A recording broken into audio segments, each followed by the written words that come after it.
gas. Pour equipment. Let it ride.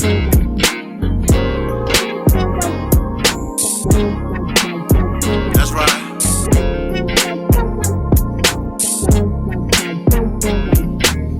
Wanting to be heard in the black man's world, simple, they're complicated, just relax and observe. Breaking down of our families, restructured communities, to wake up and see only your losers are free.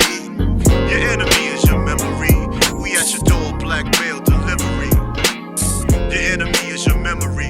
We at your door, black mail delivery. Somebody on TikTok said that's what Jalen Hurts be doing. He be doing that?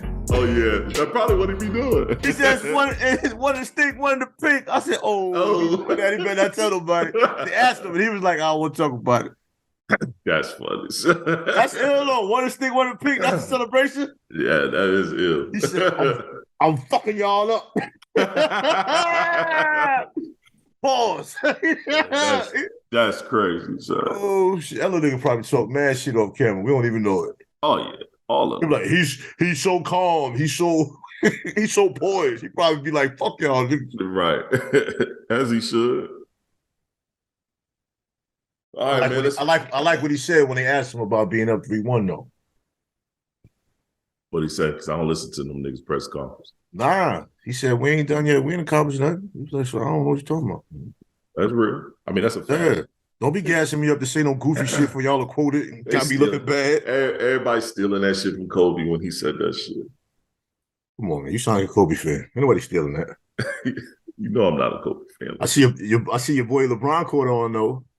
What you mean? He almost said some slick shit. Then he was like, nah, I ain't got to talk about that. I've been doing this too long. Yeah. He started laughing. He almost did. He almost did. I'm glad he didn't. So don't be asking me about Dylan Brooks, bro. You being disrespectful. Don't ask me about him. Yeah, I'm LeBron James, man. Jeez, man. Shut your bitch ass up. Why is he guarding me anyway? Yo, Jaren Jackson won Defensive Player of the Year, and I'm just amazed at why he's not guarding LeBron. I agree. Anthony Davis, I don't even think he better right now. I don't know where he is. But I don't think Jalen Jackson can't hold LeBron on the wing. That's the issue. I think that's debatable. His lateral quickness is way more not debatable. Every time he rotated to that man on the wing, LeBron blew by his ass every fucking time. He doesn't blow by Dylan Brooks? Well, that's different. Why? He's supposed to. Then exactly. So, but if you're the defensive player of the year, I shouldn't be so easy for me to blow by you. But you can angle them off. You're supposed to have shot blockers in the paint. Who else is in there shot blocking? They all hurt. All right then. Both of their shot blockers hurt. You can't angle him off then. You can't angle him off. All you can do is push him to other defenders. But who else? When you know damn well when that man get a full head of steam, what they doing? I think JJ did a good job of blocking, and then LeBron said, "Oh, I got something for you." Pick that shit up high, and that shit was arching over his hand. Yeah. I was like, God, because he had 3 blocks back to back. Then all of a sudden, Braun went to the cup and hit him with the. So here you go. You're not gonna stop him anyway. You're just trying to contain him and make his baskets harder. Yeah. Now he's shooting over your hand off the backboard. But I want him to go to the basket with a full head of steam. I want him to keep doing that. By the fourth, I'm saying, as an opponent, I will. Because by the fourth quarter, he's gonna be a little gassed. He's gonna be gassed because in the fourth quarter of this past game, he was gassed. People don't think about that. He only scored 2 points. Let him keep going to the basket. That's when I think that your team, because he was the reason. Well, let's start the pod first. What's going on? It's your boy TALLSHON. TS is who I am. Tre-Dot is who I am. You're now tuned into the Black Male Podcast, episode 103. Yeah. As you can see, we on our sports talk already. So, might as well keep going at it. I think the problem was in this last Lakers game was LeBron had to keep them in the game from the first, second, and third quarter because Anthony Davis only had 2 points come the fourth. I think come the end of the third, he only had 2 points. I mean, I didn't see the game, but I saw the stats. Right. When I was at work. And I was like, what the fuck is going on, son? And then you saw me and Daryl in the group chat back and forth about it. Yeah, I've been reading it. And then LeBron just had to go off. And then at about the fourth quarter, he slowed down because it's like he got y'all up by 10. All right, somebody else got to help out here, because I can't be everything. You know, the man ended with a 2020 and 7. You see the new nickname that chick gave him on one of them podcasts? I forgot what podcast it was. I don't watch all just they call you know I'm a clip watcher, bro. I ain't watched nobody podcast. They call him half man, half a season. Oh, so Anthony Davis? Yeah. I still call him street clothes. After Charles Barkley called him street clothes Davis, I was like, yo, that man name is street clothes to the end of the time, son. Charles Barkley cold. My light is too bright right now, son. This shit is killing my vibe. You trying to look brown skin, that's all. That's what's up. What you mean? I am brown skin. Fuck you, son. Been dark skin on your life. Cut it out. I ain't never been dark. Wow. I didn't say dark dog. You put an extra D on it. Whoa. Yo, hey. Yo. That was a little spicy. I put an extra D on it. God damn, boy. You had a cayenne pepper shot today, bro. Woo. Oh shit! You responded fast too. Whoa. Shit. We turned it down we turned it down the wrong street right now. Yo, I forgot everything I was getting ready to say, bro. That shit, Yo, he said he put an extra D on it. Damn. You're a spicy individual, bro. God damn. All right, let's calm down here. Let's I digress. Slow down, young man. Street clothes Anthony Davis.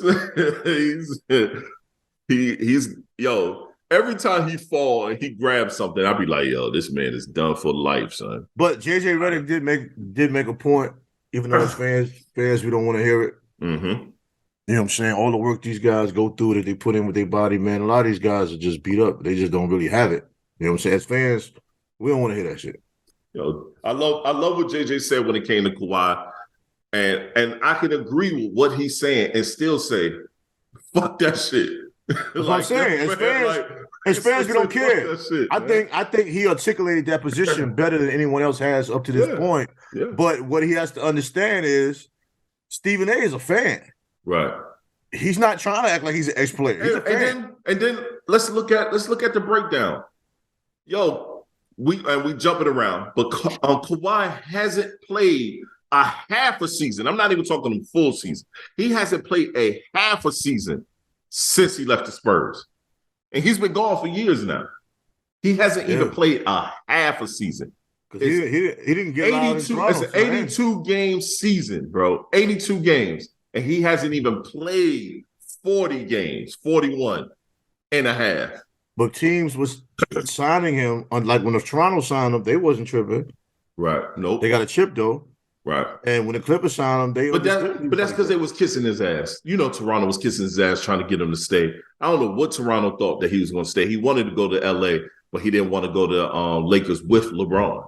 I don't think they really kissed his ass that bad, man. When they realized he wanted to leave, they was like, fuck it, we got to chill. Down to the end, they was on his nuts, and then he let it known at the end, yo, I'm about to hit. But yeah, like you said, they got a chip. I mean, so that's a great thing. But they would have got that chip with DeMar DeRozan. LeBron was gone.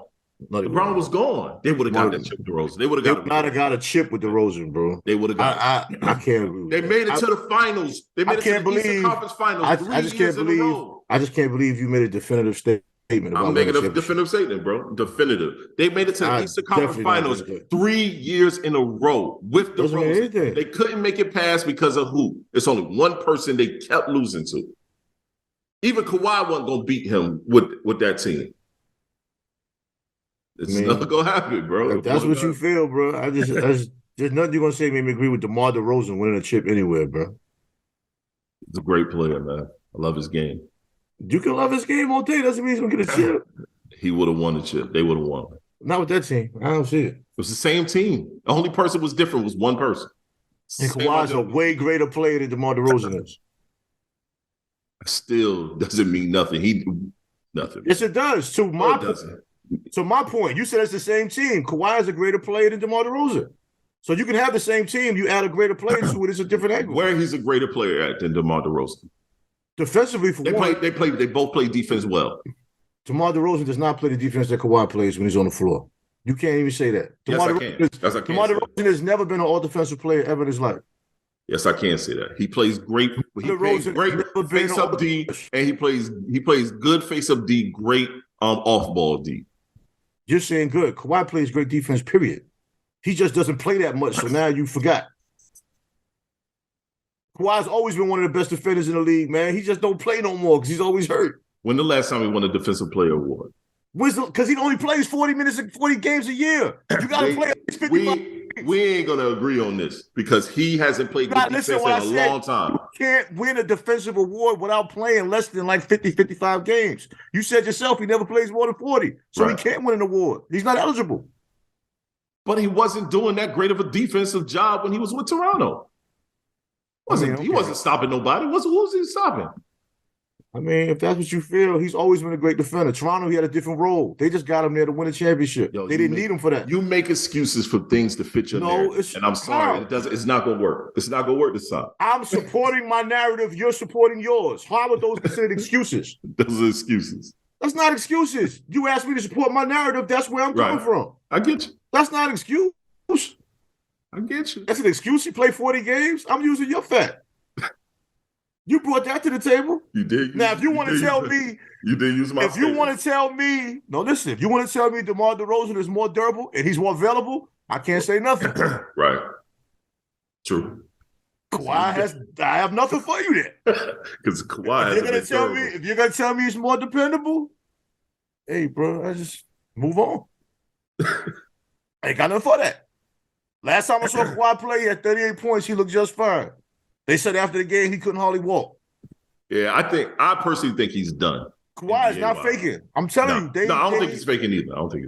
I heard I only heard it yesterday. The reports they were saying, people don't understand. When Kawhi has good games, they said he can't walk. Yeah. And I'm thinking like, damn. And he's this constant meniscus tears in the same knees. Now again, it's a meniscus tear now. Yep. Man, Kawhi is gonna be like, man, listen, either I play for 30 games, y'all leave me alone, or just cash me out. Because I'm sure his contract mostly guaranteed. His contract guaranteed. And I think they got like 100 and something on the books for him for the next season. So the next 2 seasons. For them, they're gonna have to, if they're gonna want him, they ain't gonna be able to trade him. Because I don't know if anyone's gonna pick that contract up. And anything, they're gonna have to gibble arenas him. They put all that team together like for nothing. They never got a chance to really play together. Paul George been hurt. Bro, Paul George been hurt for so long too. He's another one. People forgetting he was there. He hasn't been in shape, and he hasn't been able to play in forever. And the one player, role runner. Yeah, I was about to say the one player that has no durability issues cannot make a jumper to save his life sometime, and that's Russell Westbrook. He played well for them. He played well for them in the playoffs, but oh no, he was like 3 for 18 last game though. He was missed. Bro, I watched him come down the court and set up. I said, Russ, don't shoot it. And just the way he went up, I was like, that's gonna be short. That shit was short. It was airball city. Even the crowd was like, Yo, he's fundamentally ignorant, man. Who you think gonna make it to the finals? What's your finals look like? The East is ugly, man. The East is hard.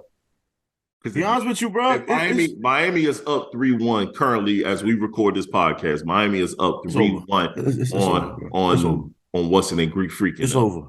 Bro, Giannis is hurt. No, Giannis is hurt. Or his back. His heart just ain't there right now, man. No, his back. You know how it is, bro. If you got back issues, he's about 7 foot with them back issues. You can't even be mobile. You can't even be mobile like that. But truthfully, I think the Bucks should be able to beat Miami without him. I agree. And that's what I was about to say. I hate to say it, no, I don't. There needs to finally be a coaching change there.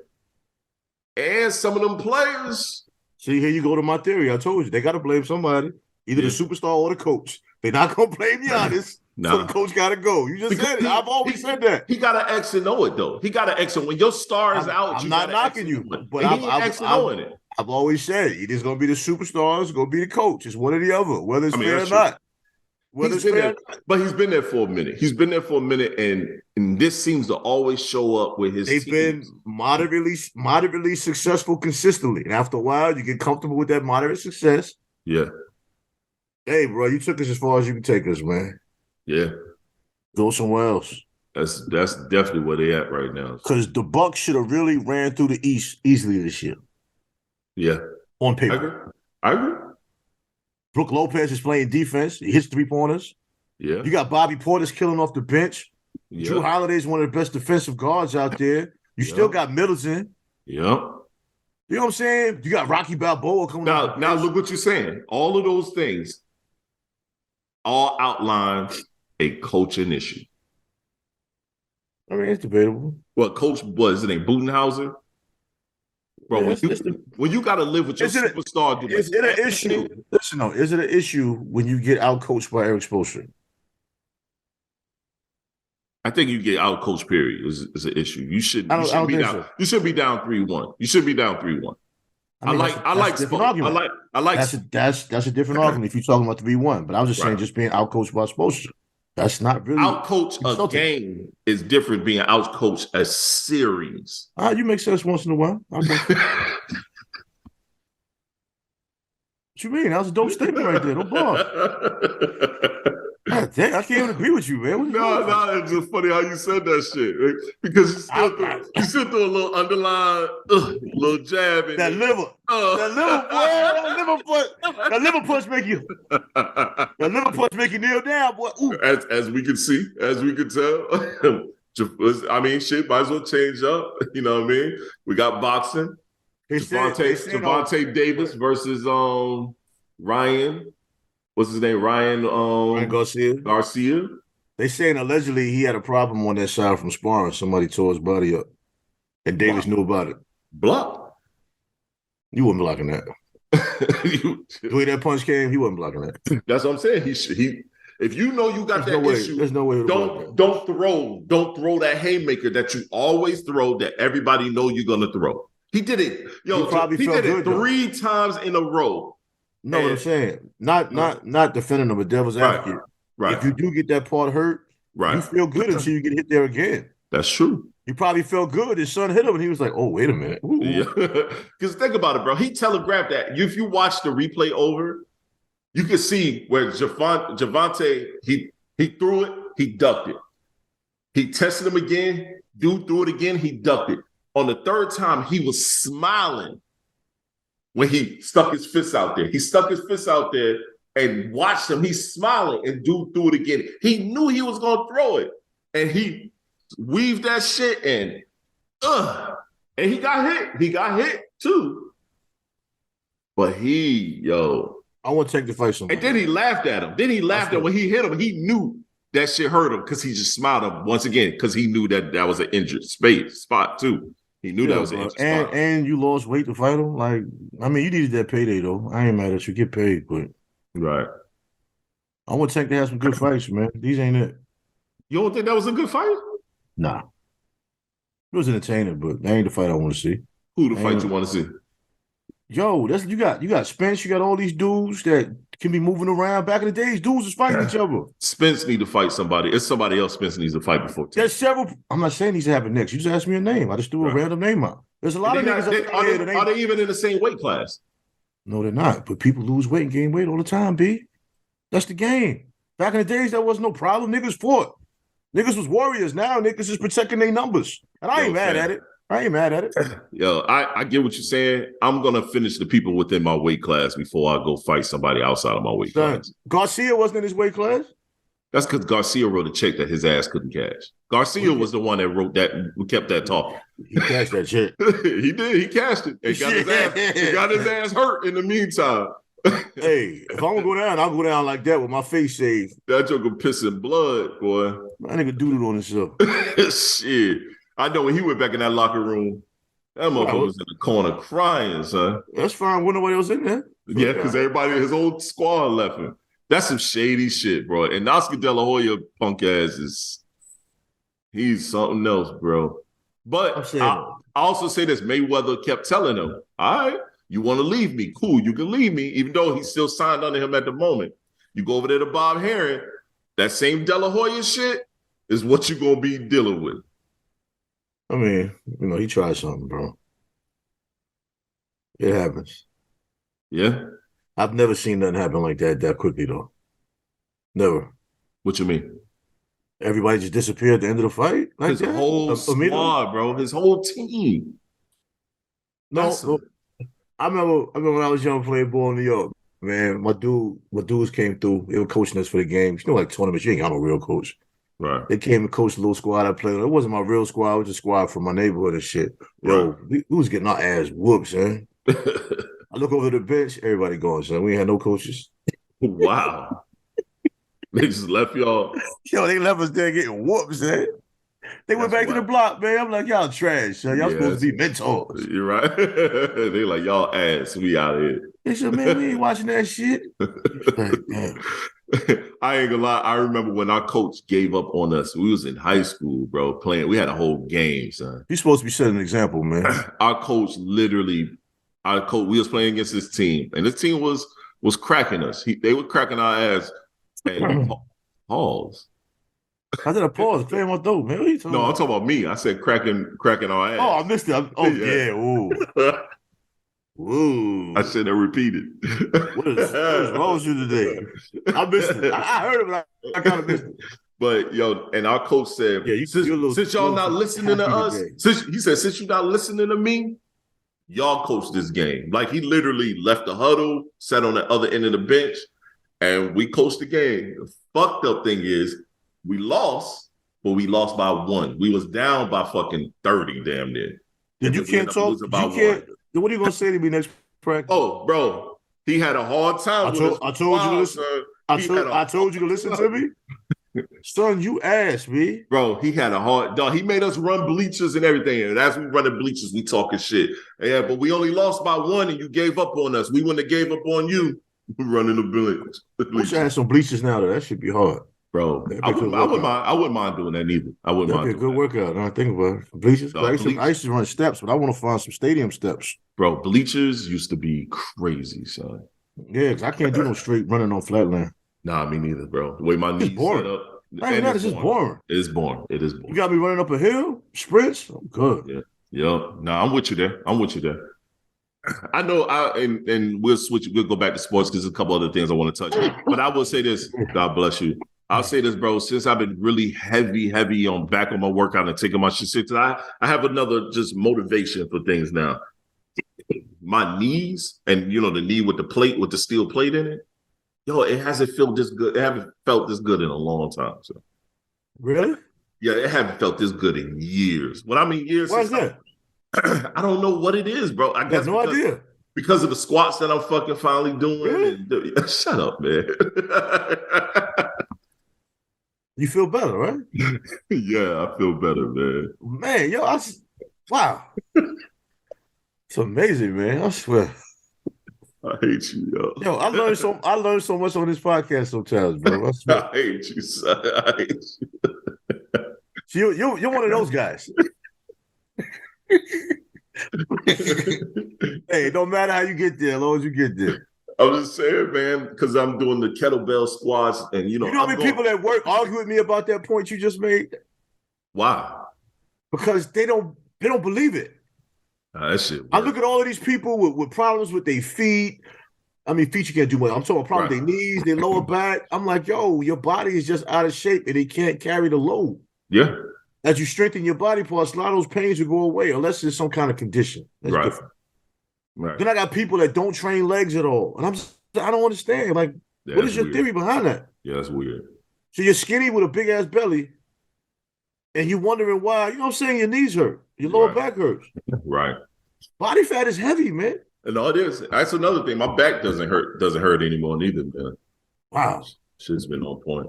That's amazing too. You was here, put your ass in a headlock. Hey, that's amazing. That lower back, bro. Yeah, when that lower back feel good, that's a different situation. You can get lower on that stroke and don't be sore later. Yo, don't be sore at all, son. But I ain't going front, bro. I was doing my squats, and I'm going back heels on a plate, kettlebell in front of me, and when I go down, I'm putting my knees, my elbow touches my knees, so I'm down low. I'm tall, so that's a long way down up. So as I get done with my exercise, I'm not doing as much cardio. I'm doing that as my cardio, and I'm doing shorter. I'm doing shorter break time. So I'm shorter break time within my sets. So I'm drenched in sweat. You know what I'm saying? And then I do a couple back exercises. I do Superman presses, and I got done. And I was like, normally you'd be exhausted. I'm like, shit. I know it's an hour. I'm gonna just go put the treadmill on incline, and I'm gonna walk for about 15. You know what I'm saying? I did my hour workout. I try to do an hour every time. And I just went ahead. I felt so good. I was like, let me do about 15 minutes on this incline on the treadmill, and then walk the incline. And I did that for a little while, man. Shit, look at you showing out. Okay. But you start to feel better, man. It reminded me of when I was always working out back in the day, when I was constantly working out, just felt good because my body didn't hurt. Bro, when your body be hurting, bro, you don't be motivated. Shit, bro. You be like, God damn. That's what I'm saying. If working out can relieve body pain, it can relieve stress in the mental. Yeah, it definitely does that. Why do people stray away from it so easily and so distant, so quickly? Because you know why, bro? Because anything that has to do with work that's a little bit hard, people give up, bro. Some people don't have no willpower, son. You give up, so you and then you get fat, and then your body breaks down, and then you wondering why, or you go to the doctor and they give you 1,000 medications, and you which path is harder? I agree. You know what I'm saying? First of all, when people look at working out, they looking at it through the wrong lens. You can't look at it through these people on IG. That's not your path, your journey. Nope. You might never have a six-pack. You might never have muscles. Right. But you can be healthy. Can be healthy. You know what I'm saying? Hell, all women ain't got big titties. All women ain't got no fat ass. I mean, but you're responsible for your health, though. Yeah, I agree. You sit there and destroy your health, and then you act like there's nothing you can do about it. And then be mad when you're looking at your body and I used to look so pretty. I used to do this, that, and the third. Fam, you can still be all right. But you, oh my God. Yeah. This is crazy. You let your body get all the hell. And then this man has to still look at you every day and act like you're the most beautiful thing in the world. Yep. He still loves you as a person. I mean, your spirit is what it is. Right. But spirit is you know what I'm saying? Yeah, but you let the casing go to shit. Yeah. That's why I look at my wife, bro. E works out pretty much every day. She works out every day. She's like really, all of a sudden, she's super health conscious because of high blood issues and stuff like that. You know, she ain't never really big, but she really been taking a really conscious effort in her workouts and working out because she wants to take herself off of certain medications, and she wanna you know what I'm saying, and she wanna feel good and look good. So she's been heavy on it, man. I've been watching. She's been my greatest motivation because I'm like, yo, I can't be around here looking like some fat, greasy slob, and my wife around here looking high and tight and delectable. Eventually, she's gonna be looking at me like, nigga, get it together, or you know what I mean? And that's just my mind. It depends. And she may not do that. Because my wife ain't go. I don't believe she'll do that to me, but in my mind, women different from us, bro. We can get fat, dead, man. They'll still rub us on our belly and all that kind of crazy thug it right on out with your ass. Don't give a fuck. Yeah, have your ass all fucked up thinking you okay. Look at nasty. Yeah. Oh, I know. I was sitting here at 325, E telling me I'm good. Like, motherfucker, I was 325. I wasn't good, but now I'm at 292, and she's like, I'm liking this, Sean. Of course, nigga, I ain't got this shit way out here, big ass belly and tired. Look at all that shit. Look at all that shit we saw Sunday. Right. It was just a fashion show of out of shape niggas. Yeah, it was. It was a hodgepodge effect. Auntie's out of control. Little slim shorty talking about she used to be a trainer. I'm like, yeah, okay. I laughed my ass off, bro. She ain't brushed them teeth though. No, she wasn't. She was trying to throw some shots at you. Son, I'm good, B. Yo, you was swerving that shit more than fucking Tank Davis, she was throwing it. Yeah, I'm all right, man. I was laughing. I was like, all right. I'm comfortable being an old guy in the room, yo. I'm all right. You know what I mean? Respectfully. Right, I appreciate you. You know what I mean? Because we security. There ain't no goddamn security. Fuck out of here. Yo, I was like, we sitting in one spot vibing to the music. I am not about to bounce nobody up out of here. We protecting the wall, nigga. Yeah, that's about it. You know what's crazy? We protecting ourselves. Man, niggas I know that I ain't seen in a long time was like on the other side. Oh, word. Because I show all the pictures and shit. And C's took mad pictures. This is what I don't like about some people, man. This is kind of off topic of the show, but I just gotta say this, yo. All right. I appreciate friends that don't cap. Yeah. C's is my brother. That nigga is he cap, bro. You said you wasn't coming, all of this shit, and I see you walking around, right? You say, man, fuck taking pictures with niggas. I see them niggas all the time. Nigga, you posted like 50 pictures, bro. You know what I'm saying? There's nothing wrong with enjoying the company of people you haven't seen in a long time. I agree. Because I said events like that, I like going, see people I ain't seen in a long time. We can take pictures, document the time, because you never know the last time you see somebody. There was people over there. That's real. There was some people there that I ain't seen in a minute. Mm-hmm. And, face to face or whatever. And you did everything against what you said just the day before. You know how your bed is, bro. Yo, I don't understand why people do that. I know everybody been hitting me like, yo, what is that place, man? Where's that? You was at, man. The vibe was right. I'm like, I almost think you crazy if you don't know about London Bridge by now. Yeah, I said, yo, that's London Bridge, bro. That shit is always kind of like that. But I tell you, that wasn't a regular Sunday night. That was not a regular Sunday. I mean, every Sunday night it's a nice vibe, but yeah, it is. But when they bring various DJs out there like that, because they have like 8 different DJs out there. Yeah, they did. That was fine for that venue. How packed it was, but it was packed, but we still had space. You know what I mean? As long as you're in the middle. Yeah, I ain't doing that. You know what I'm saying? But yo, let's move. Let's run quick hits right quick in the football department. Aaron Rodgers, he's finally over there with the Jets. He finally walked in facilities. How you think the Jets gonna do this year? I don't. They got some firepower now. They're not in our division, so we good. Nah, I think they're gonna implode, just like the Grizzlies did. I don't think it's gonna be any team chemistry because Aaron Rodgers is a problem, bro. Young dudes don't respond to old niggas that talk shit all the time, bro. Agree. Just don't, man. I agree. You know what I'm saying? Like, I like talking to the young dudes. I mean, except the disrespectful ones. I enjoy it. Yeah, like, hell, Roadside Assistants came when they fixed my tire. Me and him talked for like 30 minutes, man. Dude just kept talking, man. I mean, that was off the topic, but Aaron Rodgers, he's not going to mentor these young receivers. Nah. You know what I mean? He's just, then again, people change. I just don't see him doing it. No, I don't see him doing it. His personality is what it is. I don't know if coming up under Brett Favre has something to do with it. Because he's doing the same thing Brett Favre did to him. Yeah, that's what I'm saying. And going to the same place that Brett Favre went. But say, I don't want to assume that affected his character because he might have been that person all along. Right. Because then you got somebody like Shannon Sharp that said when he came in the league, people didn't help him. And he always said if he got in that position, he wouldn't. He would help, yeah. And you see who he mentoring. He mentoring one of the best tight ends in the game right now.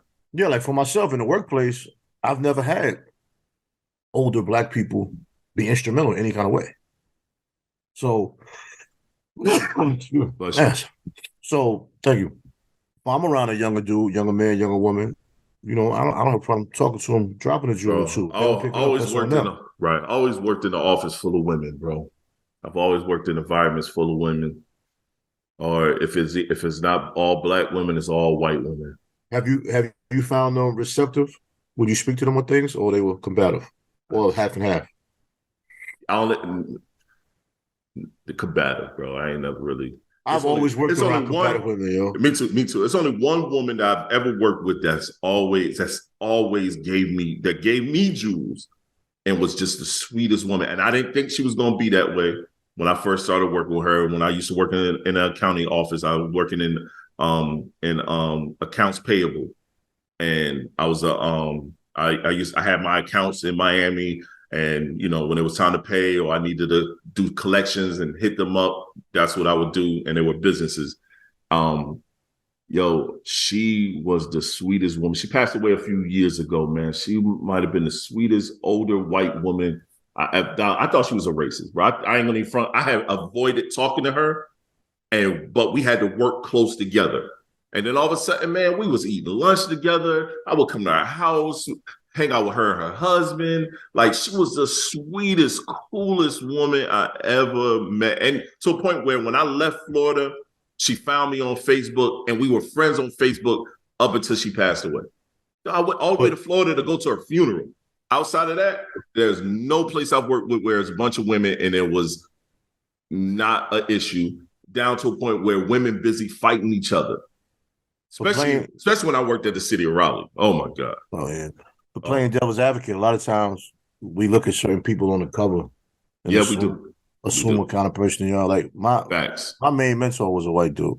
Mm-hmm. And he was like one of the realest people I ever met.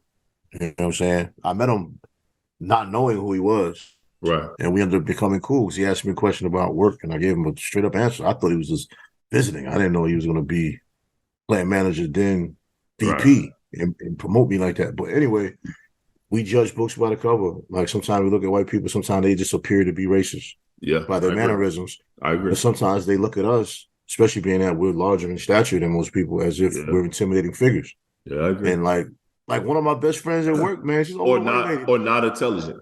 No, but one of my best friends at work, older lady, white lady, 72. Like, when I miss work, I come back, she runs and gives me a hug. She brings me little things of coffee sometimes, man. We talk, and you know what I'm saying? She's a sweet lady. Right. You know what I'm saying? Like, she don't want me to leave because she know I'm leaving soon or whatever. Like, you know, and I amazed her in conversation because she just loves talking to me, because I guess the words that come out don't seem like they come from me. Right. Because, big black nigga, he just beats up people. And I'm like, Miss Joanne, I ain't put my hands on an individual probably in 20 years. Like, oh, yeah, no. Like, nobody doing all that. Them same stigmas you get, I get as well. And it'd be funny, man, because it's in the workplace, you work in an organization, you work at a place, and you'll have people automatically preconceived notions about your character until you actually have a conversation, or until you actually do. Like, even at my current organization that I work for, I know on my team that I work on, I'm the only black guy. And I'm the only straight man on our team. You know what I'm saying? So I'm the only black guy and I'm the only straight male on the team. You know what I mean? And so, so I know at first there probably was some predeceived notion about me. Yes, they look at my resume and say, oh, he's highly capable of doing this particular job. Because you're not alternative? No, just I'm a black guy, bro. I'm the 6'6". Black men are alternative too. Yeah. But when tall ones too. Right. When they met me, it was I'm the 6'6" guy with locks. I'm coming in there. I wear my polo collar shirt, slacks. Everybody in jeans. I'm just like the old thing. You know what I mean? So I'm thinking office professional etiquette with clothing. Now I've curved that since I've been working there. I'll be chilling now. What I'm saying though, and this is not even an insult. Anybody thinks it's an idiot. Right. Bro, when you walk in a room, there's nothing about you that looks imposing. You look like a friendly person. But now, young niggas would take that as some sucker shit, but no, you look like an approachable person. But that's because I've learned to adapt to my surroundings when I'm in the public. You know what I'm saying? I mean, whatever it is, I have to make sure I'm approachable. You're right. For somebody to think that shit, they just have an issue with black people, bro. Like, I agree. That's just crazy. But yeah, I know, and now I won't deny. It's a couple of the black girls at the organization I work for. A lot of us are spread out all over the place. We had an in-company event, and once somebody asked me, they said, "Sean, are you with someone?" I said, "Yeah, I'm married. I've been married for." At that time, I was like, "I've been married for 9 years. My wife and I've been together for X amount of years." And one of the black girls walked up to me at the end, and she was like, "Sean," I said, "What's up?" And I won't say it. I said, "What's up?" She's like, I know I haven't spoke to you and this, that, and the third. She was like, but I am happy. I said, what you happy about? And this is bad. She's like, I'm happy to know that you're not gay. It's not bad. Right? I'm happy to know that you're not gay. I don't think it's bad. And I'm happy to know that you're married to a black woman. I said, how you know I was married to a black woman? I haven't said anything. I said, I haven't said anything. She's like, Sean, is your wife black? I said, yes, she's black. She was smiling. She said, and I'm happy as hell to know that your wife is black.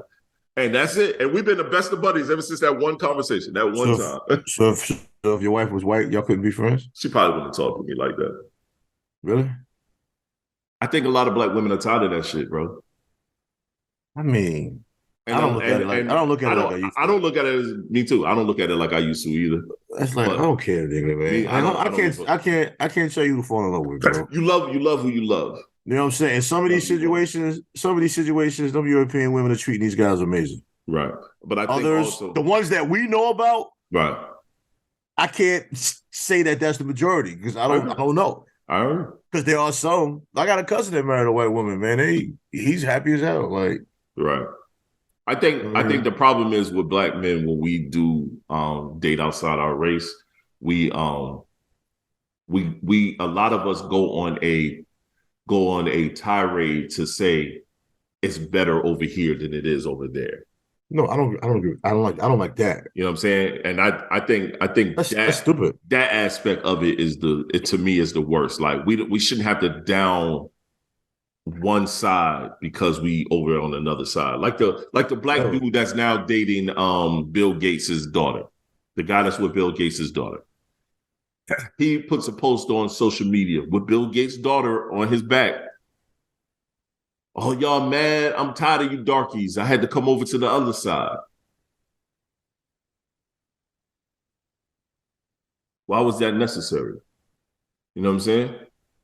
You know, white people don't like that shit either, though. Oh, no, it's a lot of them. But think about it. You're personally already good. You're a Stanford grad. You are MIT. You all this stuff. You're in the tech space. You created an app that now her dad purchased before y'all got together to be a part of Microsoft. You did not need to diss your own race to big up the little white chick you got on your back. You probably wanted to do that for a long time, though. Yeah, sometimes because we the coonin be the coonin. I mean, yes, but a lot of times, I remember Dennis Rodman was on this bullshit. He said, we ain't had no money, black women didn't like him. Right. So that was his justification for dealing with white women. Mm-hmm. I mean, white women ain't like you when you was broke either. Nope. Nobody looks at that logic. That's like somebody saying black women didn't like me when I was fat. You lose weight, now you mess with his white women. I mean, nobody likes you when you was fat. As far as, going by what your theory is. Right. No, you're right. So. And plus, if you couldn't get no chicks while you was fat, you wasn't really getting them while you skinny neither, dog. I already told you I feel about these fat niggas always talking about. Shit. Go somewhere and sit down and get healthy, man. Get your life together. But yeah, that was the funny thing about my job, man. Which I love the organization I work for. They pay me well. I do my job and I go home. But I got to go out to Tennessee in a couple of weeks for 5 days. A lot of people don't realize how blessed they are to have situations where they can just go to work and go home. Yeah. I think even in the aspect of me being an entrepreneur, my business is doing great. Outside of I'm trying to really grow this media space, but my other business is actually doing phenomenal. It's doing great. It's making a good bit of money, and I'm happy about that. As that's progressing, I had this mentality, I got to get out of this 9-to-5 stuff so I could just fully focus on that. And then I watched, but then I always, in my mind, was like, yo, I do that, I always kept in mind, like, if I do that and I leave this and I go over here and just do that focus and this fails, I got my family, I'm not going to be able to keep things afloat. But then I watched this dude who said, he was like, look, man, I know a guy, matter of fact, who also said the same notion that I saw online in this video. And he's a millionaire. My man's a millionaire. He's been caked up for years, but he also has a 9-to-5. And he was like, bro, he's like, I got a 9-to-5. And I was like, yeah. And he said, I'm a millionaire. I said, yeah, I know you get into it. He was like, my 9 to 5, I make great money. It's not stressful. I could travel when I want to. I work from home when I want to. He was like, it's not a hindrance on what I personally do. He said, yes, I've been in the stocks. I'm in this. I'm in the real estate. I have all this going on, and it's making me great money. You know what I'm saying? He's like, you know what I do, bro? I take my checks and I float it. I let it go where it needs to go. And I'm making sure when I go, my wife and kids are going to be set. He was like, don't listen. And he was like, that 9 to 5 shit don't work for everybody. He was like, bro, if you want to stick on your 9 to 5 because you love what you do and that shit is flexible and you can still continue and conduct your business as such, stay your ass at that job. And I was like, touche. Well, I got an issue with a lot of these internet prophecies from different angles. It's just like a lot of DJs will talk about artists that don't like invest in their brand and this kind of shit. Right. And then they want to charge you astronomical numbers for something they know they're not going to do. Not going to do at all. These dudes got kids. They got rent they behind on and all kind of shit. And they got their faith in these lies you telling them. You know what I'm saying? That's where it gets the issue. And then you got people like Steve Harvey talking about 8 hours of sleep is too much because the stock market opens up at 5 a.m. This nigga have y'all out here getting heart attacks because y'all don't go to bed at night, yo. Dying. Straight up dying, bro. You know what I'm saying? Like, if you want me to believe this man don't get his sleep at night, okay. You keep buying the books he's selling y'all. I ain't trying to buy that, bro. Nah, me neither, bro. Because I know I can function on 5-6 hours of sleep because I fall asleep immediately. Right. So I really do get 5. Right. But I will tell you this. If I don't get 5, there's a part of my night at work where everybody need to leave me alone. Yeah. Yeah. Because I ain't there. Right. I'm with you. I'm standing up, but I ain't there. So I'm banging out all my shit in them first 6 because I know them last 2. It's going to be downhill, son. Man, what? Man, listen. Ain't no telling what's going to happen that last 2. No, I'm with you. Can you help me do this? Shit, man. I don't know, fam. When you gotta have this done, bro? Nah, I'm the same way, bro. I'm someone, I don't really get a whole lot of sleep. I try to get at least 5 hours. I try to at least 5 hours of sleep. I try to get. I may not get, the required 6 to 7, 8 hours, but I could get 4 to 5. I'm gonna get this 4 to 5 hours. That's a guarantee. I know myself, as long as I'm moving, I'm fine. But then when I sit still. Oh, once I sit down, it's a wrap. Yeah, it's a wrap, man. And that's why I don't like driving at night. That's why I don't like driving at night. My body. Driving can make you tired if you're driving for a long period of time. Mm-hmm. Some people roll the window down, so we turn the music up. I mean, only thing that honestly kind of keeps me awake is an audiobook because I'm kind of thinking. But I'm still tired. Yeah. You know what I'm saying? I'm thinking, but I'm still tired. You know what I mean? You be like 5 minutes from home and be like, damn, I know I'm near home, but I kind of want to pull over and take a nap before I go home, and I'm 5 minutes from there. And them stoplights do not help, bro. No, hell no. You be like, God damn, another red light, shit. But yo, man, I'm gonna move to this video. Hopefully it plays. We'll see. It's been working somewhat right, but I think the audio at least works. It's by it's something that you sent me by Ayana Bandez, whatever her name is. She spitting? Yeah, she was spitting on this. And it's another area in the conversation that I want us to talk about. I don't want us to talk about. I'll explain once we listen. God is dying. I like her 92% of the time. My experience and my observation is that most women are men in skirts. Meaning that the way their presence, their being, the way we roll in the world, it's very masculine because we've been conditioned and programmed out of our feminines. And when I say, I don't mean feminist movement in the world, I want to be a fireman or a football player. I'm talking about, I'm not talking about that. I'm talking about how to be a woman in your being. What is the distinction between feminine power and masculine power?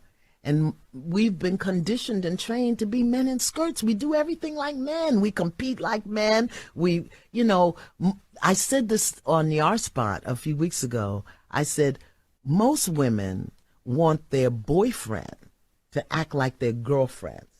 chatting, shopping.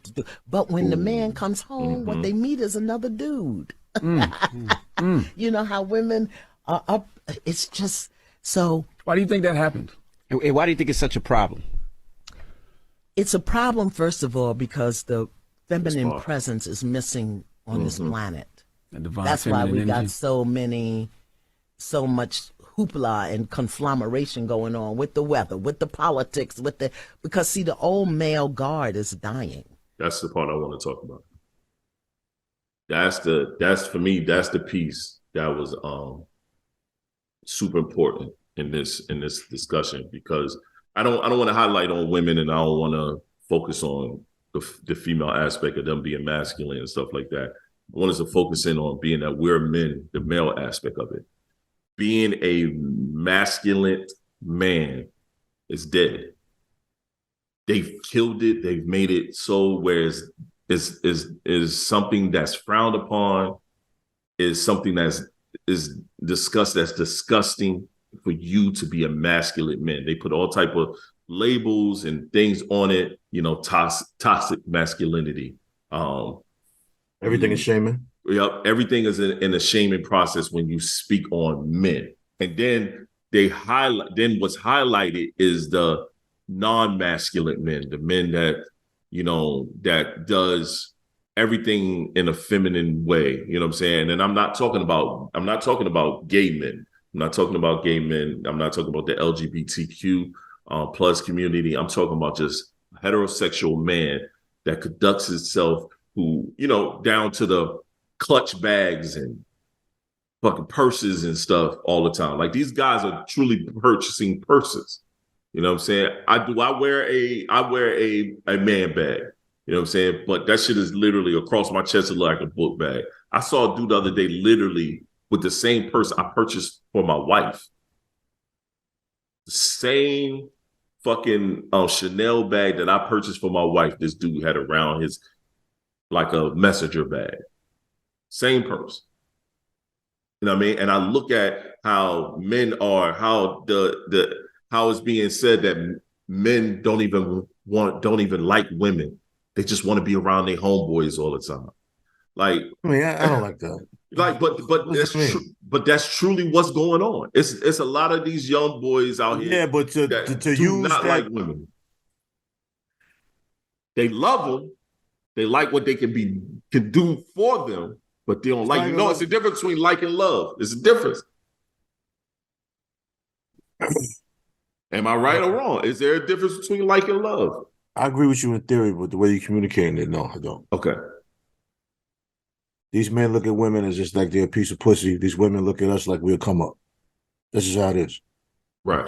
That's the popular, when I hear young people talk, that's all I hear. But that's that masculine aspect for the women's side. I mean, you can attribute it to that, but we grew up with our education being, like when I came up, like I was a few years, 5% Nation hit. So we was reading all these books. Right. God's the earth, you know what I mean? Respecting the women, God's earth, boom. Elijah Muhammad, reading all these books, man. Hip hop, you had your ignorant shit, you had your party shit, but you had your jewels. You know what I mean? That was part of our education. The education they're getting, I'm hearing people what they're singing in their ears. They talking about men being munches, and everything is bitch hold this, nigga this, nigga that. And I'm not blaming it on the music, but the children, I'm not gonna say children, the young adults, right? A lot of them are not getting information anywhere outside of that. Right. You know what I'm saying? So I don't want nobody twisted that because I'm blaming the music. You can express yourself however you want to in that studio. Mm-hmm. But as people, we have to protect the information we put in our computer. And the information that young men are getting and the information that young women are getting are teaching them that they each other. Right. People are having babies off for the first time having sex. People are having babies off of just, that's all I want. I don't even want a marriage. I don't even want to be. That's another one, but that's another one, yeah. But same concept. One night,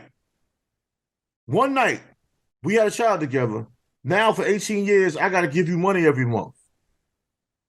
You know what I'm saying? And knowing I wasn't prepared for that in the first place, I just wanted to get a quick nut.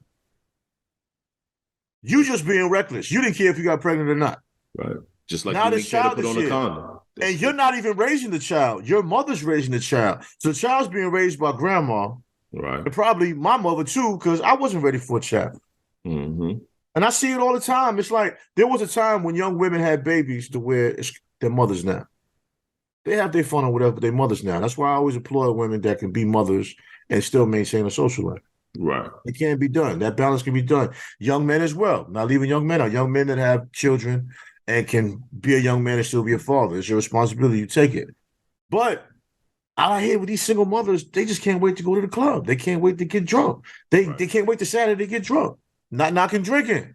But when you have a child, life should be different. You have your fun, but that shouldn't be your focus. Right. And you're miserable. Mm-hmm. Away from the child. So you're bringing that misery home to the child, and then when the child doesn't give you exactly what you want, what do you end up doing? You end up whooping the child. Right. That's why I'm not a fan of that whooping shit, because I remember growing up getting whooped for shit that made no damn sense. And my parents didn't even drink. Right. So imagine a drunk person. You know what I'm saying? And you know, I took it somewhere, but that's the result of all of that. Then we don't have any black households anymore. That's another thing. But that was all the plan. That was the plan. Exactly. And we fell for it. And we're still falling for it. We're falling for it every day, man. I watched this video where they were just showing something where it was a rendition where they was literally in Chicago. Someone had a truck full of guns in a box, and they just left the door open.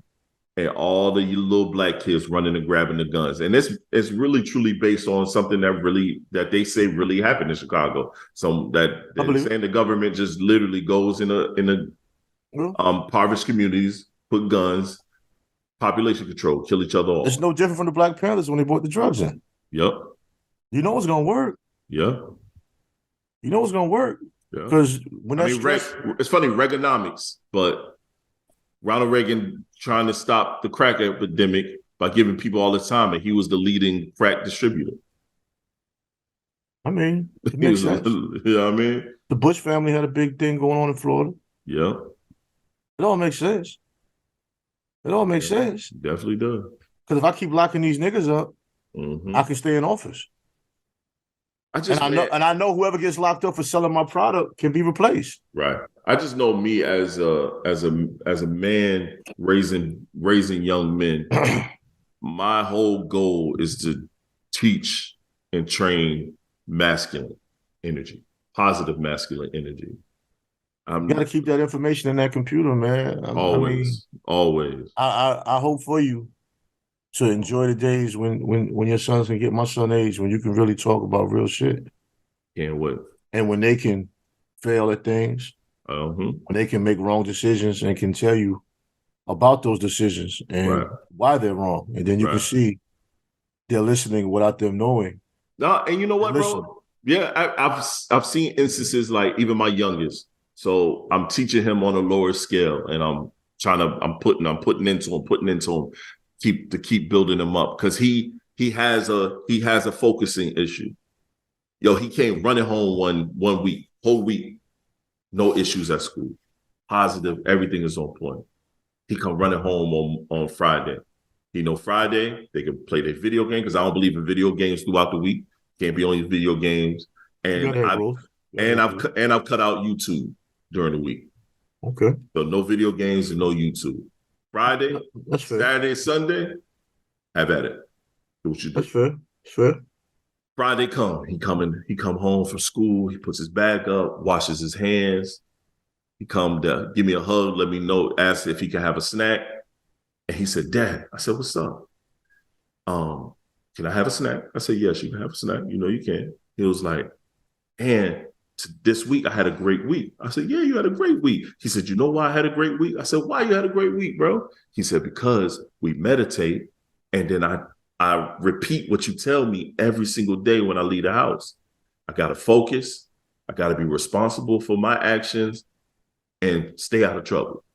He's like, you say it to me every single day. So I repeat it to myself when I feel like I'm going to get upset at somebody doing something to me. Yeah.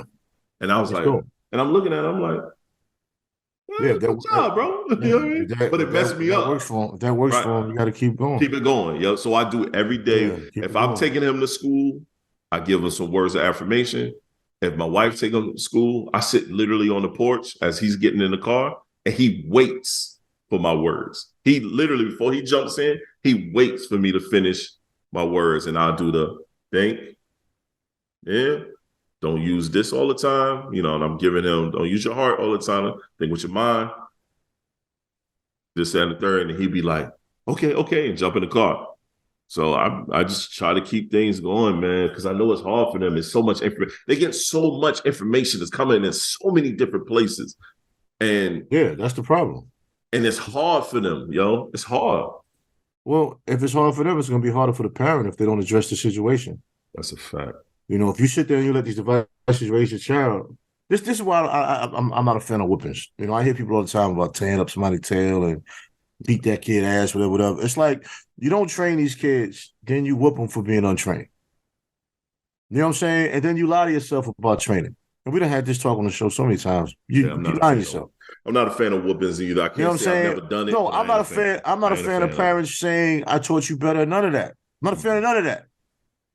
Nobody's hearing you. You didn't put no time into this child, and they picked up a bunch of shit on the street, or on YouTube, and for all them apps you got on the TV, because you're too busy to talk to them for at least an hour a day.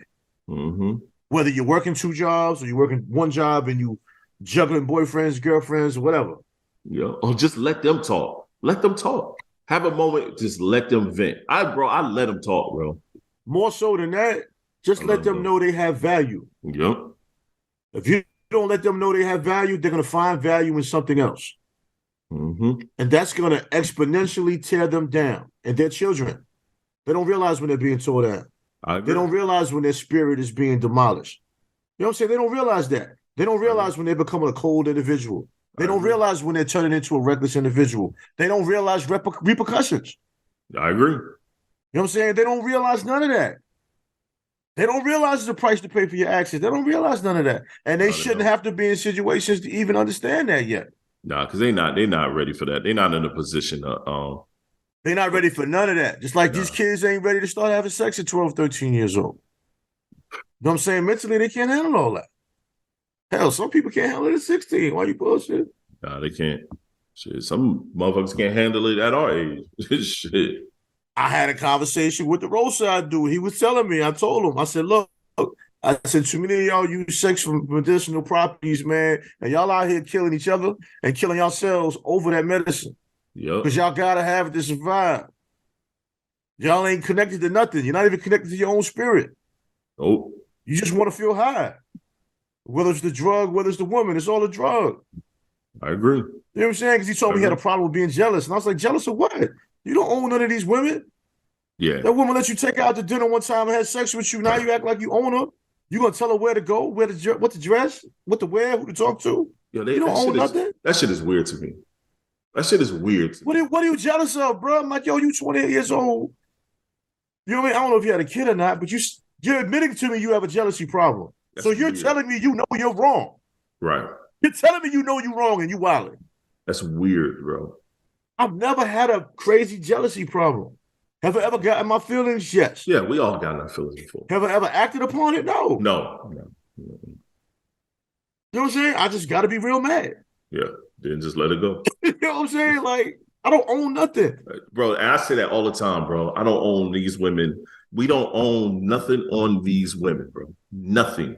We own absolutely nothing. So if she decided to take that shit with her and go and give it to somebody else, nigga, that's her shit, yo. Bro, this man don't know you. You find out he's smashing your wife. You trying to find him so you can fight him.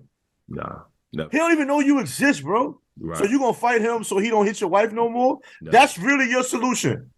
Right.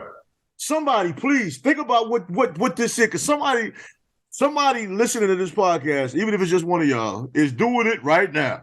Bro, the problem is you fighting this man because your wife, girlfriend, or who you think is your girlfriend decided to have sex with him. So you're mad at him. Right. It's even worse when it's that girlfriend shit, bro. Y'all ain't no commitments, man. Only thing I understand is if I'm hitting your wife in your house.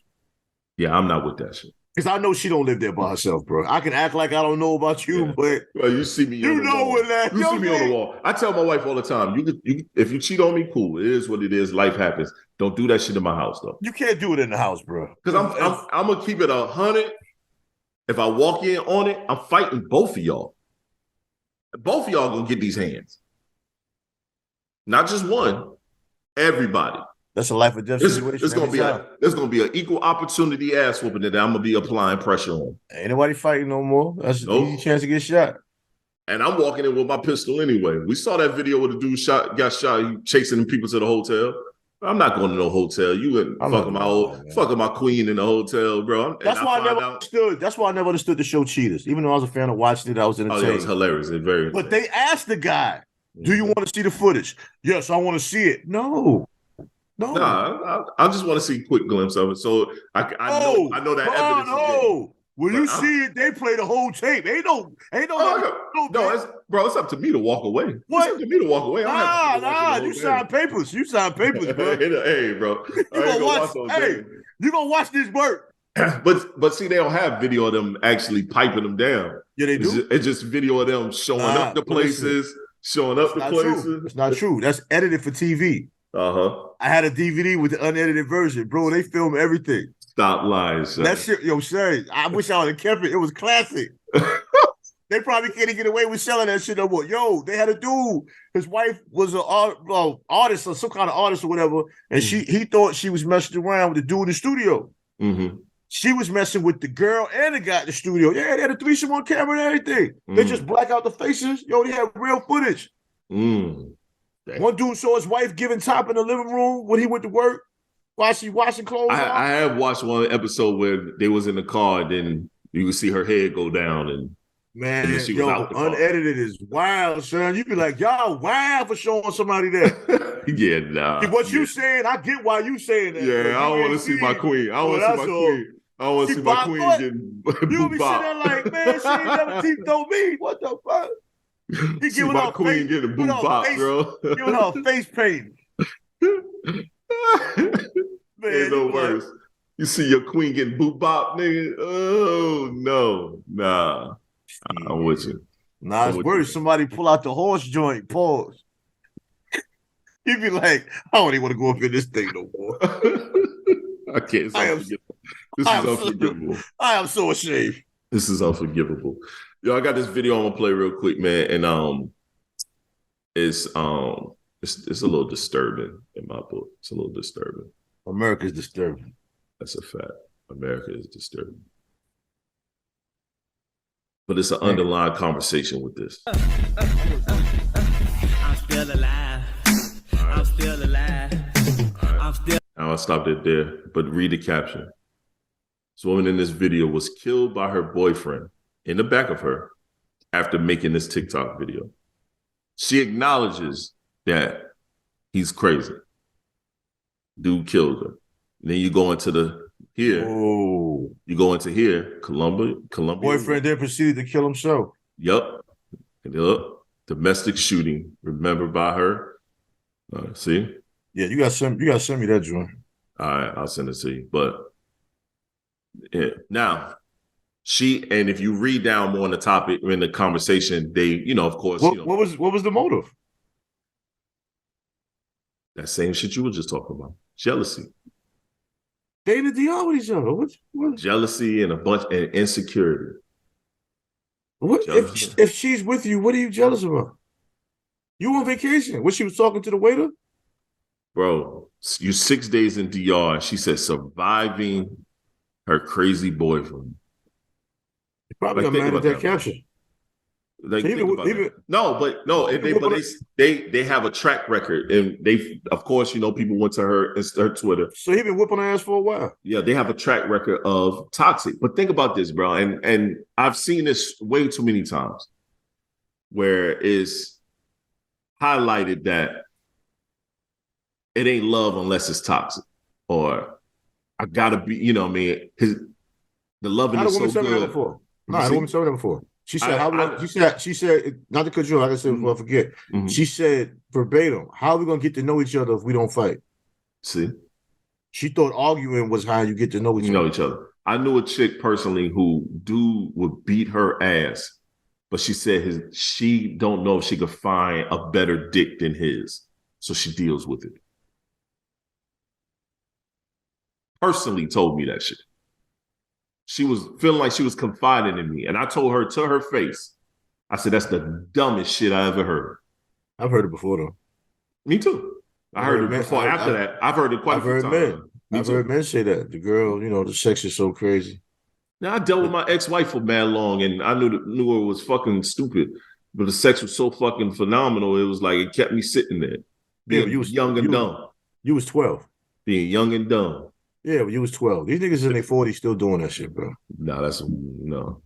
You just these people here are young. These kids are young. These are children compared to what we are right now doing this shit. It don't make no sense, bro. I know I don't, and I never want to bash on a woman in distress or anything like that, but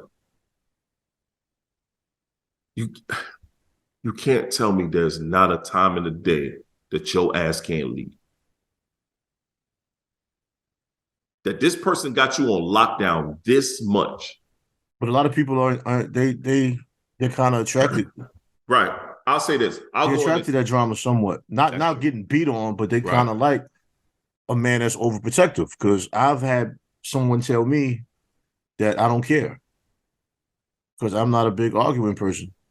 You know what I'm saying? Like, I don't feel like wasting rhetoric. Even you and I go back and forth sometimes with situations. Yeah, but that's it. I'll give an intelligent conversation in return, and you be like, "Oh, you better than me." We do it all the time. Yeah, but that's joking. But no, in real life, I've had women say to me, "I act like I don't care." I'm like, "So I don't care because I don't argue if I disagree with you." You know I don't agree with that shit, right? Right. So you still chose to do it. Mm-hmm. I ain't going nowhere. You know how I feel. You know what I'm saying? Like I don't. And then some people. Like I know women are good for saying this. Like, my mouth just because you curse out a few people. That shit ain't effective. Not at all. You know how many women curse out their child, the child just gets in his feelings, and then they wake up in the morning and do the same shit again? Exactly. You know what I'm saying? That shit don't do nothing. You curse out your boyfriend, he gets quiet, he don't talk to you the rest of the night. You give him the pussy again the next day. Like, that don't mean nothing. And also, don't give a fuck about your mouth. But then he still don't know what you meant. Right. I still don't even know why you're really upset. I don't know what you want me to do to change it. I don't know where we're going to meet each other at halfway to fix this because all you did was yell and curse at me. Right. And I'm only letting that go as far as I'm staying. Because if I get to the point where I ain't staying, I'm not hearing that no more. And I'm not going to hear that but to a certain point. Right. I agree. After a while, it's almost like, oh. She'll be like, what? You're like, oh. Oh, yeah. I'm not here for none of that back and forth. That was enough. I ain't here for none of that. I ain't here for none of that. Because I ain't got nothing to say, and I think you said enough. Yeah, I ain't here for none of that. Because you just said the same shit over and over again. Then you telling me I don't care. I do care. That's why I'm not saying nothing in response. Right. It's just sad, bro. It's just sad, man, when I see young women, young, intelligent women falling for the bullshit, man. And they no longer here because... Look, I had this fits in with the story. A young lady at work, mm-hmm. She said how she punched her baby father in the face one time. Mm-hmm. And her justification was, I was mad. I said, how many fights you had in high school? She was like, I never had a fight with a bitch before. So you never had a fight with a woman a day in your life, but you decided to punch a man in the face. I said, what if he hit you back? That bitch-ass nigga better not hit me back. So he's a bitch-ass nigga now for defending himself because you punched him in the face. Bro, and a lot of that happens, bro. Why do you think that's okay? This is somebody you had a baby with. Right. Y'all didn't even have a relationship because y'all young as hell.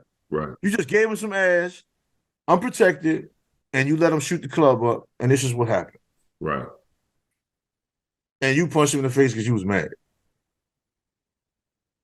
Like, come on, man. Yeah, no, I'm with you. People die behind that stuff. Every day. I'll go into my life real quick. We moved to South Carolina literally with the clothes we had on in a book bag. My mom uprooted us because my dad was abusive. Dad was abusive as hell, bro. I was 10 years old. Yeah. Dad was super abusive. We moved here on a Greyhound bus. Me, her, and my two brothers, and we literally just snatched us up out of school. Down to the point where teachers and like principal was helping her, like, because it was a domestic violence situation. So they help you and they know, look, we got to move fast because he might pop up at any time. And that's what was going on. Like, and we uprooted and we was gone. Because many a time I see my mom, you know, getting her ass whooped by my dad to a point where I jumped in. I jumped in to help my mom one time. My dad whooped my ass. I was a fucking 9-year-old, kid. Not like I do no grown ass man. You know what I'm saying? And that nigga beat the shit out of me. And my mom said that's when she realized it's time to go. Because now it's because she was gonna kill him. She had planned to kill him. In her mind, she had planned to kill him. She didn't think about, if I kill him, my kids ain't gonna have no parents. She was thinking, I'm going to kill him until he beat me up that time. And then she was like, no, I gotta move us all. And then we moved to South Carolina. I ain't seen my dad since that time. I haven't seen him in person since I was 10. It's not even speaking on him, just in general. Right. All the things in life that we hold internally. Oh yeah, that turn us into this cold, violent person. Oh yeah, no, he has some issues internally. We sit there and we just let that shit compound. But then we put it on the people we love the most. That's the sad part about it. But you destroy your family as a result, and then you grow old and miserable. Exactly. And alone. Because he's still alive in a wheelchair. Yeah, come on, man. Still alive, sitting in a wheelchair. So. A painful ending. Yep. Living in Maine. That's the last thing I was told. I mean, I watched the documentary of C.T. Fletcher, and he talked about how abusive his father was. And he brought the cameras to go see his father. And he spoke on how his father, like, never had a kind word to say about him. And the father said something about, like, always knowing his son was going to be this or be that or whatever. You can see a look on C.T. Fletcher's face, like, stick lie. Yeah, like a motherfucker. This old man, okay. But he held it together for the cameras and he walked out. He was happy that he did, go see his father. But he kind of got relief in the fact that he saw him and just moved on with his life. A lot of black men live with a lot of pain, and some of that shit is self-inflicted. I agree. A lot of it's self-inflicted, man. I know my dad was in Vietnam. He went through all that. But a lot of that, drugs. A lot of that, yeah, the Vietnam destroyed a lot of people. Yep, drugs. He was heavy in drugs. Yeah, Vietnam killed a lot of people on the inside. Even though they still living, they did on the inside. Yeah. Not justifying anybody's actions, but they basically just got dropped off when they came back. You're right. You on your own, nigga. That's exactly what happened. I know you damaged mentally. I know your health is probably fucked up. You're probably gonna have cancer. But thank you for your service. You up on this corner right here. Yeah, what? Thank you for your service. They love to say that. Thank you for your service. But it cracks me up every time I wear my military jacket. People like, thank you for your service. I'll be looking like, fuck it. Yeah, I know you sent me a video, but I'm gonna save that for the next pod. I think, man, this is the last thing, man. This is just something funny, bro. Just a quick hit, and then we're gonna edit up out of here. Uh-oh. I think he made a good point, man. This is gonna be something funny, bro. Gilly, huh? Oh yeah, something we can laugh at. From old Gilly. Barber who cut a nigga's shit so good, he had chalk around his shit. Cause niggas been cutting forever, I never seen that. Like, we use the same clippers and these. Like, what clippers is y'all using? I just wanna know who was the first nigga to do that. Cause I ain't gonna lie, my son popped up with a chalky biscuit. I wanted to dip his ass in some bath water so fast. Who was the first barber who cut a nigga's shit so good, he had chalk around his shit? I don't understand it, bro. I saw a person in real life. I just thought that was some internet shit.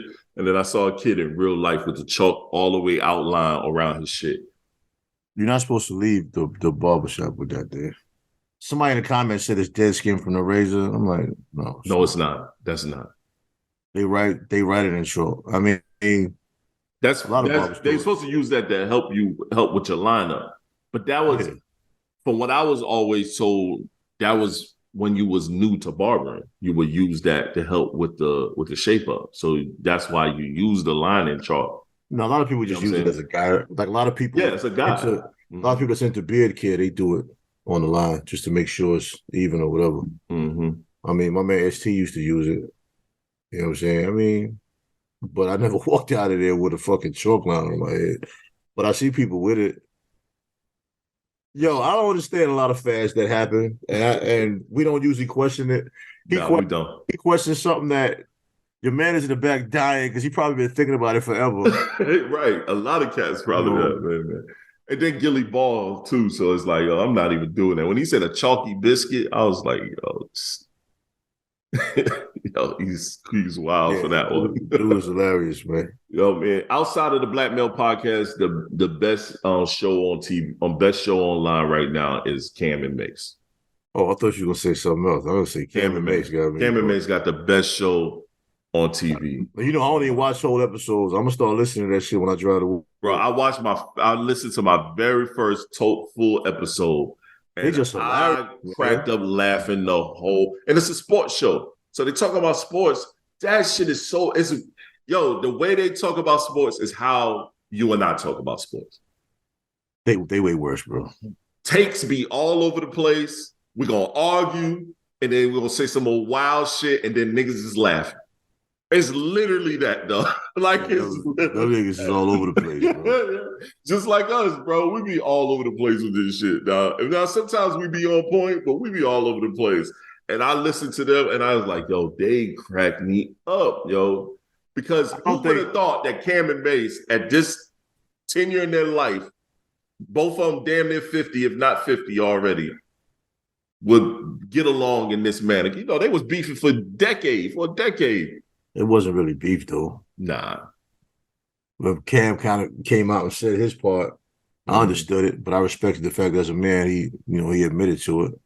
I did. But I don't think Mace actually watches basketball games, man. No, he can't. There's no way. Mace be saying so. Mace be saying There's no way, son. There's no way Mace watch a game. Not one game, son. I think he watches like certain people because Mace will say some shit. And you be like, bro, you don't believe that. Come on, Pastor. Like, come on, Pastor Mason. But I'll say this: I don't think anybody thought Mace had that much personality. Nah.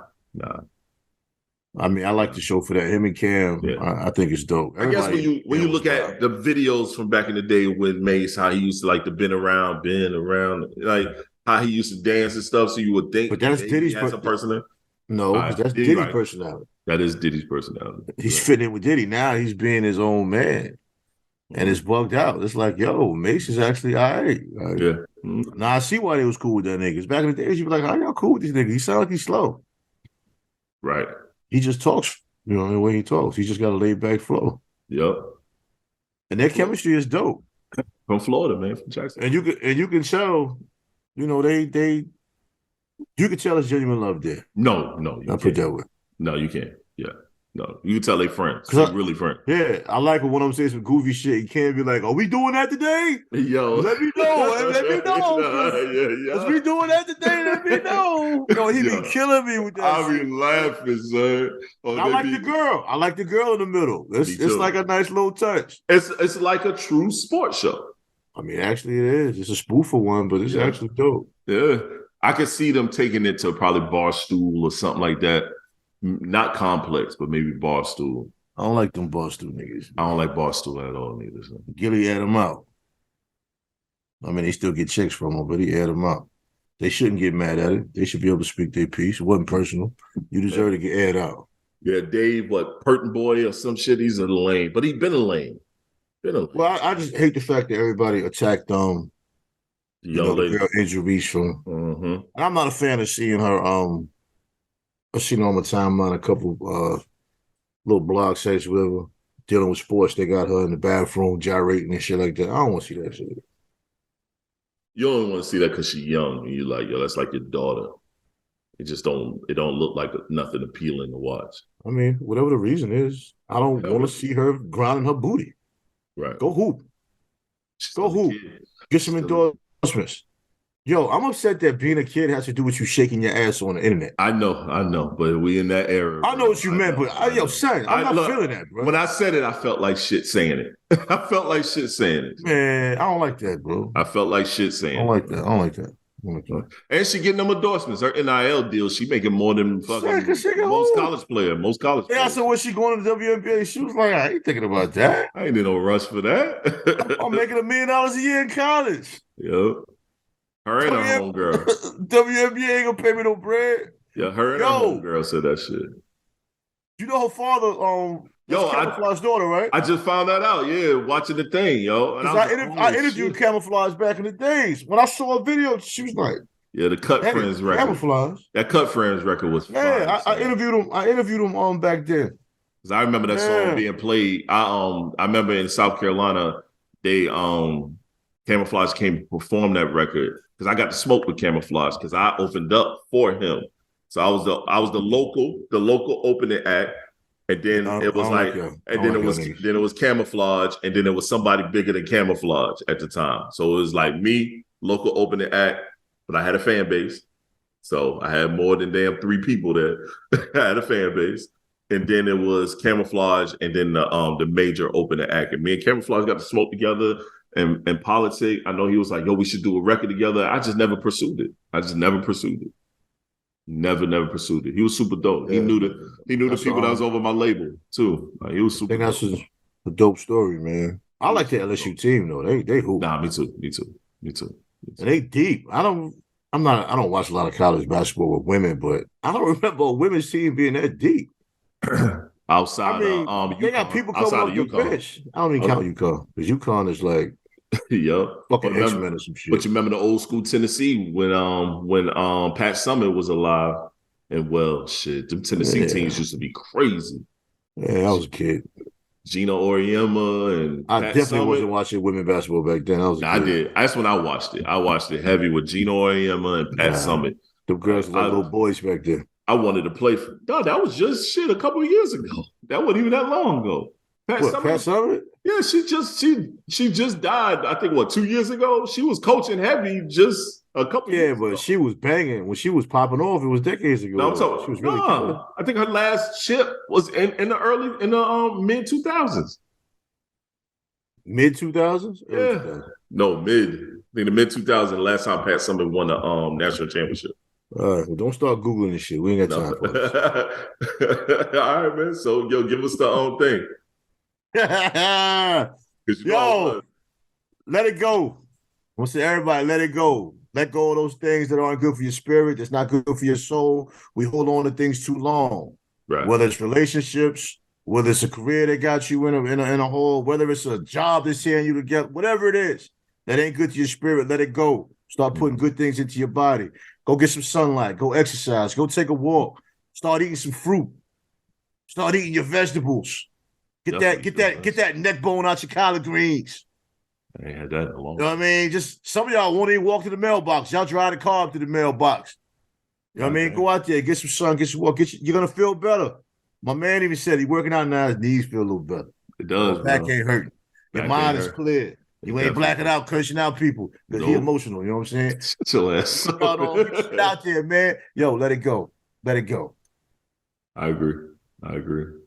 And what would you consider the mid 2000s? If this is 2023, 2010, 2009. All right, so it's probably early then. Her last chip was 2008. As I said, you talking about 20 years ago. But you wasn't a kid in 2008. You was a whole grown nigga with a job and a pension. This nigga said a job with a pension. Yo, because in 2008, I just moved to North Carolina. So I had a job and a pension. So I know you had a job and a pension. 2008? Nah, nope. You was fresh out the box.